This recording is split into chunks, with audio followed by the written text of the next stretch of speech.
NATO chief says Donald Trump is putting allies at risk by saying Russia can do whatever it wants.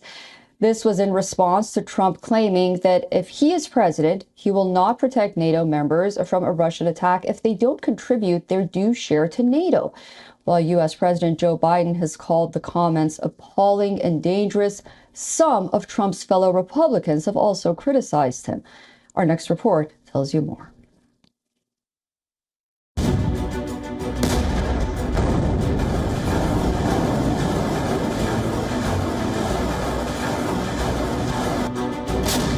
So I said, you didn't pay, you're delinquent. No, I would not protect you. NATO cannot be a la carte military alliance.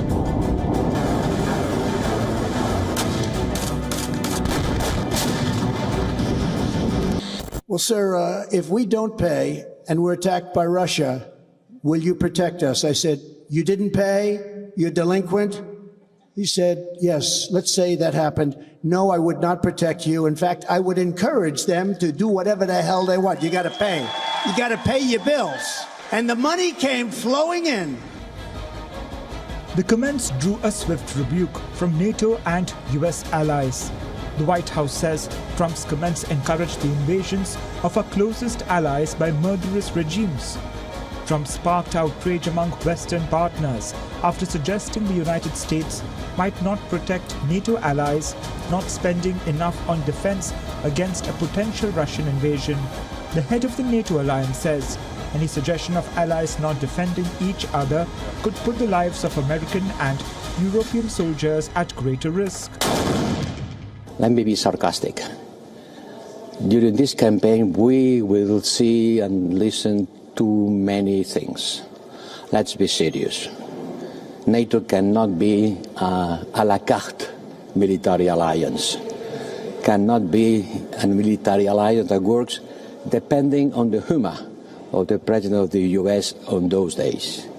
It's not yes, now yes, tomorrow no, it depends, who are you? Now, come on, let's be serious. But according to NATO's own figures for 2023 spending, 19 of its 30 member nations are spending well below the target of 2% of their annual GDP on defense. Among them are France, Germany, Denmark, and Norway.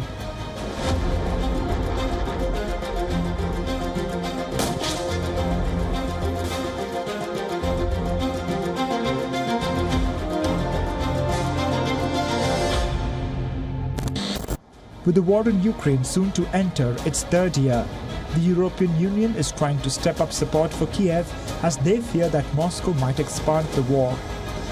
European nations have significantly scaled back defense spending in the years after the Cold War. But the war in Ukraine has raised the stakes. But now the big worry for Europe is if a re-elected Trump would withdraw from the alliance. Bureau Report, WION, World is One. Okay, well, for more on this, Adel Nazarian, Senior Media Fellow at the Gold Institute for International Strategy, is joining us live from Washington, D.C. Adel, great to see you and happy Monday. During a Sunday show yesterday, GOP Senator Marco Rubio defended former president's comments saying that the U.S. did not leave NATO during Trump's presidency. What do you make of Trump's statements? Hi, Suzanne. Great to be on with you again. Happy Monday. I really think that Rubio was spot on. President Trump did not leave NATO, as Senator Rubio said, when he was president, and he would never do that if he is to secure a second term. In fact, when President Biden says, and I quote, "If my opponent Donald Trump is able to regain power, he is making it clear as day, he will abandon our NATO allies if Russia attacks and allow Russia to do whatever they want with them," he is lying. That's absolutely not what he's done. In fact, if we look at it, Trump was making that comment in response to putting pressure, which is a tactic of his, one of the way he speaks, to bring pressure on other countries to do the right thing, as they should do, was to have them pay their dues, which is at least 2% of every European NATO allied country's GDP towards that alliance. And what he did was in fact, him putting the tensions and the pressure on these neighboring NATO countries. He was successful. In response to the pressure, they did actually increase their spending, and I guess mission accomplished. He definitely, his words have impact. And so I think Rubio was correct in his analysis. And how is what Donald Trump is saying different with what many past presidents have said, that America is just paying too much for Europe's security? I have to say, the specific framing of the issue as America paying too much for European security, it's been most prominently associated with Donald Trump, President Trump's administration, as you said, but it's not the first time and it won't be the last. If you look at it historically, Suzanne, it was President Barack Obama under his presidency. He also urged European NATO allies to increase their defense spending. He did mention the need for NATO members to meet their commitment to spend 2% of the GDP by 2024. And of course, Trump was able to accomplish that before that mark.